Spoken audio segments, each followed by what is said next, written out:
Da da da! What's my good cheer? Welcome, everybody. Let's give YouTube a couple of minutes, get those notifications out. In the meantime, if you've never popped into one of my lives before, I'm Cindy. I explore the inside and the outside. I'm just coming home from an amazing walk. I found a walking group. They do walks every single day, and I've been talking about getting more physical in my regular activity, just because I know it will keep me limber, and because you guys know that I plan to live to be 114 years old. And if that's going to be the case, I don't want to do that 114 years from my bed or a chair or stuck in my house or not being able to ride a bike or drive my car. I want to stay as active for myself as long as I possibly can. Understanding, right? Being active will give me more choices in my life, won't it? It'll give me more options and things that I can do. How amazing would it be if I was 80 or 90 years old and I could still do these camping trips like I'm planning for September? That would be absolutely amazing. I think actually I would be a good candidate for somebody who would do, like those minivan RV kind of hit the road kind of person, to get myself a minivan and to set it all up like an RV and just hit the road forever. This is what I do though when I'm ready for change. My imagination kicks in and I have all these amazing ideas, but I have to keep in mind, and I don't want to distract myself in the dazzle, in the maze, in that curious mind that I have, right? I want to be grounded. I want to be grounded in what's good for me moving forward, understanding that I am not going to be a young chickadee forever. That at some point I will have to slow down. And at some point, I'm going to have to situate myself in a way that I could easily take care of myself, in a way that, if I get old or right, I'm old already, but get older or get to the point where I can't properly take care of myself, I have to look out for these things. I have to think of these things, and I have to prepare for these things now while I'm moving. And it's not right. What you think is about is realized, but it's okay to look for the future to get yourself better situated in a comfortable manner, right? A better financial situation.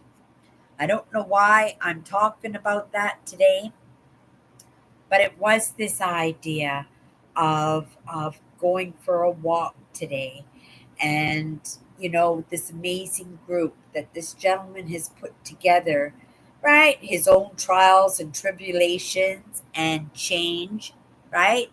That was triggered and initiated with choices, and he's made some amazing choices for himself, but he's in service, and he put this amazing little group together, and they meet at the Forks, which is absolutely amazing because the Forks has been a meeting place. It's a crossing of two rivers, the Assiniboine and the Red River, and it has been a meeting place for thousands of years.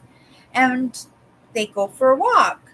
We go for a walk, and I do join them, and I enjoy the conversations because these walks are specifically for emotional well-being just as much as the physical well-being of going for a walk, because it's for mental health, it's for emotional health, it's for movement forward, it's in overcoming our limitations, overcoming our addictions, overcoming our compulsiveness in our worries and our stresses, and the beating up that we do to ourselves, right? I meet the most amazing people sometimes, and I understand, you know, we only have to work with what comes across our paths, right? And sometimes, right, we go searching for it, right? And if nothing's crossing our paths, well, we'll go cross paths with this. But this one is kind of neat for me because I joined his group, and he is an amazing man, doing amazing things for people who are struggling in their movement. Right? We all are, right? But we keep things to ourselves and we don't recognize that, it might look a little bit different. We might be having different experiences and problems, but we all have those difficulties. You guys hear me say all the time, we're in the same storm. We're just all in different floaties, right? Some of us are on cruise ships dancing the night away. Some of us are clinging for life on a floating log, right? But there's lots in between. There's the Coast Guard and the fishing men. There are the canoes, right? There are the 16 footers with the 90 horsepower motors. I only know that because I had one. When my mother passed away, I got a little money, but I was just waking up to some of these ideas, and I hadn't overcome myself in any way in my financial state. I don't think I have still yet, but I'm a lot better than I was. And I knew that that money, I would just piddle it away and it wouldn't take me long being a compulsive gambler. I wanted that money to go to good use. I wanted it to go into a little memory, right? It was a gift from my mother that she had left each one of us girls when she passed away, right? It just so happened it worked out good that way. And I used those funds to buy a 16-foot Misty River fishing boat with a 90 horsepower motor. And I painted that. Oil-based products came off the market and I was getting it cheap. I painted that boat. I painted the frame on that boat. We only took it out for one season, but I had decided right away to sell that boat because I didn't get a chance to ride it. I come from a dynamic family, and it's a dynamic extended family too, right? Empaths do attract flies sometimes, right? And my brother-in-law thought he was king of my boat. And wouldn't even let me drive it. It was an experience, but it was a great experience because I just started in goal setting and in achieving goals, and that goal of getting a boat, that was the first thing, right? In waking up to some of these ideas that I practiced in setting goals in that reverse engineering. And I accomplished getting that boat. I got my boating license. I was so proud of myself. I still have my boating license, right? I have it for the rest of my life. Anywheres in the world, it would be recognized. I could rent any kind of boat I want. Well, I would rent a cruise ship. You wouldn't want to trust me to drive it, but I do have my boating license, and it was those first pieces of evidence for myself to say, this works, right? And every time I accomplished a little something, every time I set a goal and achieved that goal, that was the evidence for me. And it put me in a positive state. And that snowball started going down that hill and picked up more snow. And that, right, we're building snowmans and igloos, and right, it's so absolutely amazing. But in this walk tonight, hello, Melvin. Your good cheer is that I have just had both my eyes checked. Both are good. New glasses for close up ordered. take good care of your eyes now, Melvin, right? You don't want to go through that experience again, right? And you're done with doctors for a little while, right? Give yourself a little pat on the back and a little bit of a break from doctors, right? They did a good job. You did a good job, right? And your eyes are doing a good job now. Yeah, get those glasses. Get those glasses, Melvin. That's great, great, great news. Okay, so we were on this walk this evening, and the conversation it started off with how my voice has such a presence to it.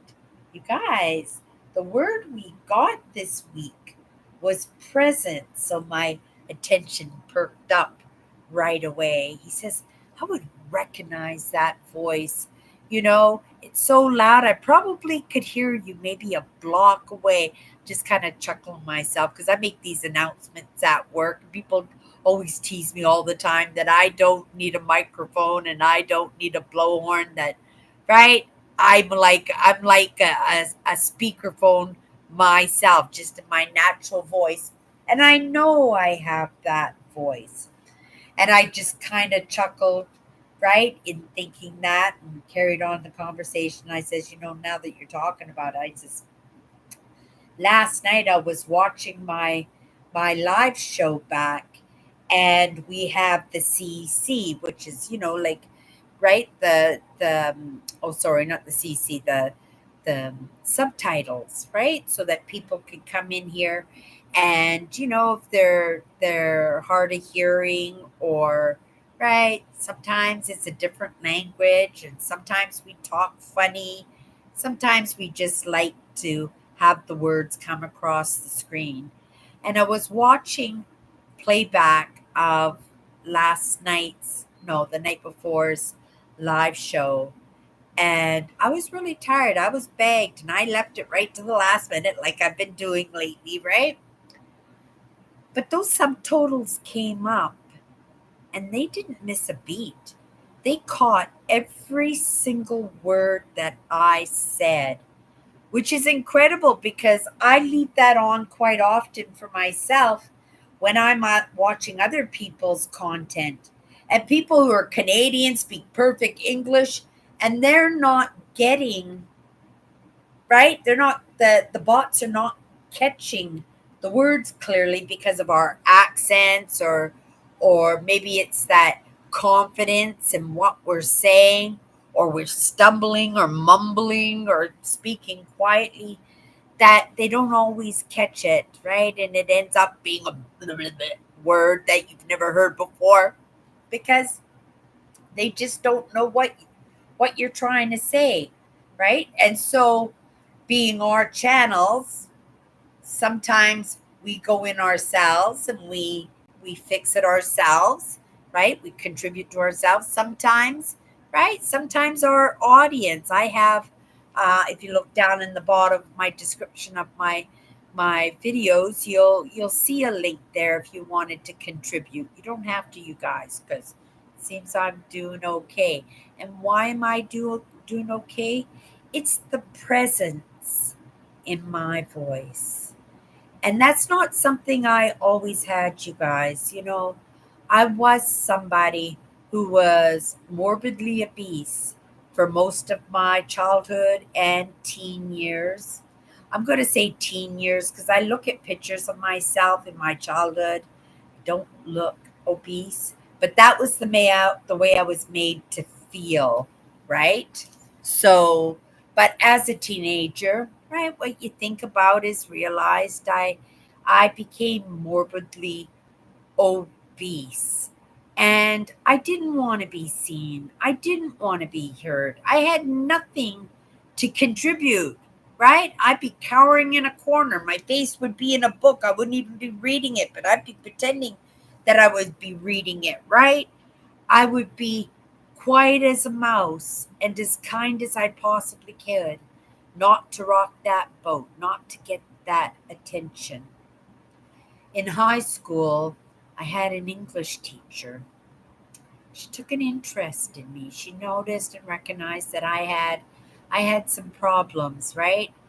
And when we talk about presence and we talk about my voice, right? That it has that tone when you speak that people pay attention, that it's very recognizable.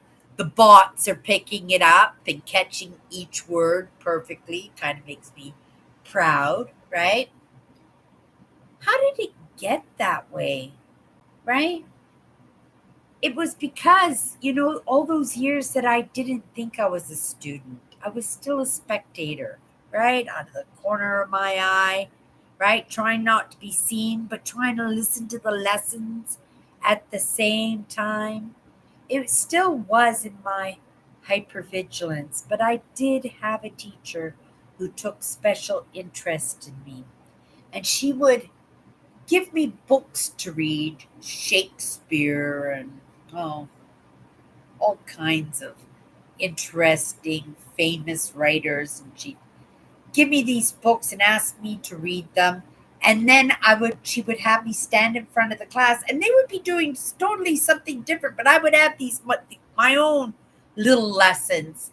And when I read these books, she would make me stand up in the middle of the class, and she would get me to read, not necessarily read. Maybe she did get me to read some parts, but she would get me to explain the book, tell the story of the book, give my perspectives in the book.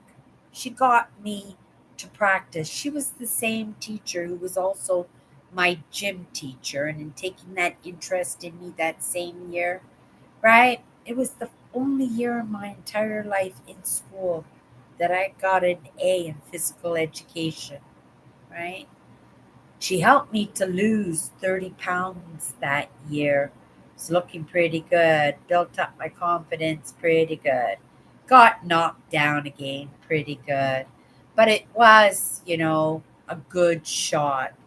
And it was a good effort. And I accomplished a lot in that year. And even though I might have fallen backwards, I had to have fallen backwards, right? To have gotten myself right back into that state. But that was because I never opened up. I never explained to them. They were helping me on the outside, and I followed suit for the first time in my life, because I really felt these teachers were really taking it. I say teachers because she involved other teachers, right? It became a big project. And she got me into drama too, and I was singing in front and acting, and it brought me out of my shell.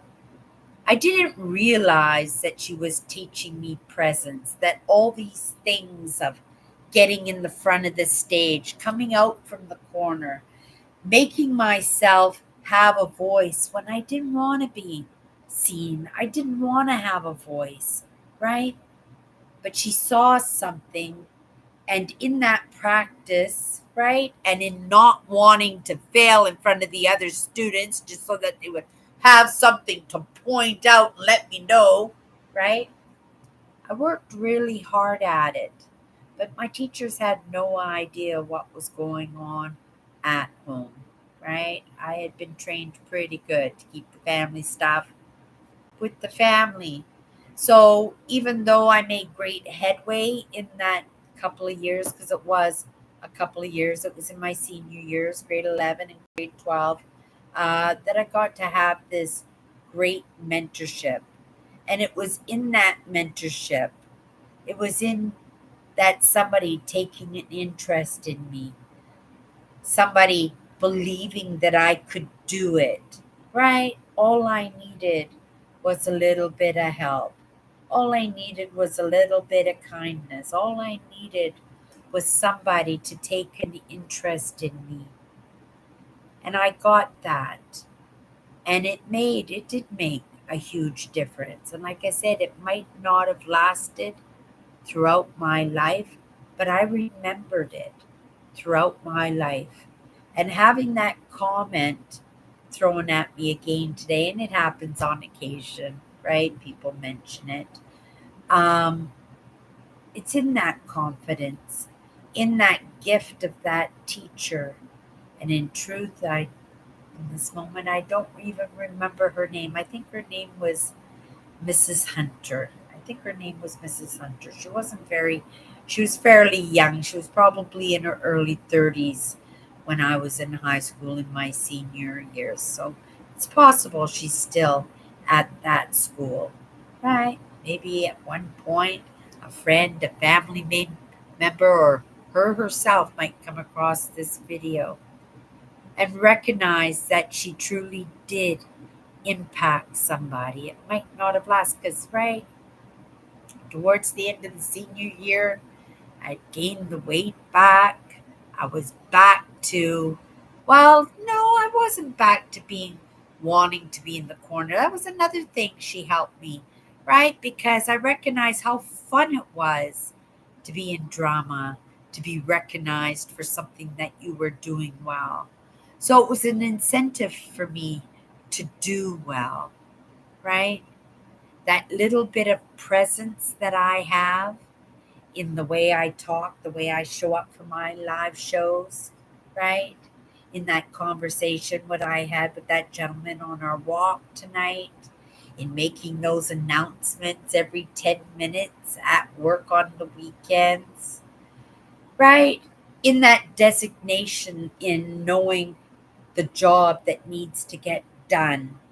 That because I don't ride people, because I'm not breathing down their neck, because I'm not tooting my own horn and pounding my chest and exerting my authority, that when I ask for something, when I ask for help, when I give a little bit of instruction along the way, that people feel that presence. They believe in that presence because they know I'm not that person to give that dictation unless it was important. That I give people that rope to make decisions themselves, make some mistakes along the way. I'm kind of keeping halfway. I'm not going to let the big ones happen. But those little ones, those little trip ups that will give you an experience that you never want to do that again, right? Those are the ones that we learn the most from. And those are the ones that we tend to learn the fastest because we don't want to feel that again, do we? Right? So we try our darndest to learn it the first time we mess up, trip over ourselves, right? Throw that wrench into the engine. That we'll learn to do better by ourselves the next time around. When it came to presence, it was something I had to grow into. It was something I had to learn to become comfortable in because being seen, being heard, for the most part in my life was a painful experience. It was an uncomfortable experience. It was a physically, quite often, painful experience. And it was heartbreaking because of the words and the projections of others, right? It is what it is, but at the same time, I wouldn't have gotten that attention if those weaknesses hadn't been noticed. Very grateful to Mrs. Hunter, who taught me presence. And presence is that belief in yourself, that belief that you can, because presence is you showing up in confidence, right? Doesn't always happen. Sometimes all you can do is just show up and just let be heartbeat 1,000 miles an hour, right? But they don't see it because you've practiced over and over and over again. Because somebody believed in you, somebody let you know that you could do it, right? So you built up a little bit of confidence in yourself, confidence in myself, that even today, decades later, a little gift from my English/PE teacher, right? A gift from a teacher who recognized that I had a problem, that was able to open me up to the point where I was, right, willing to give it another shot. And I don't think that teacher ever talked to my parents. So I do believe, right, because I was confiding in her, I would have made it quite clear 100%. Please don't talk to my parents about what we're doing here, right? Because it would have been awfully painful, right? There would have been lessons in that, and it would have shut down a good thing. It would have shut it down so hard that possibly that presence that was recognized today when I went for that walk tonight made me feel so good, right? It might not have been recognized because I might not have brought it to the table, right? It's all in our choices, you guys, right? There are resources out there, just a matter of making that decision and moving towards that, and things come across our paths, and that's 100% the truth. All you have to do is go back into some past videos of mine and you'll see it clearly. It has been a process for me, and it is a process for me, and it will continue to be a process for me. But it's amazing when that process is recognizing lessons learned, presence, right? The present of presence, because that's what that was. My teacher, Mrs. Hunter, English/PE teacher. Everybody, have a great night. We'll see you tomorrow.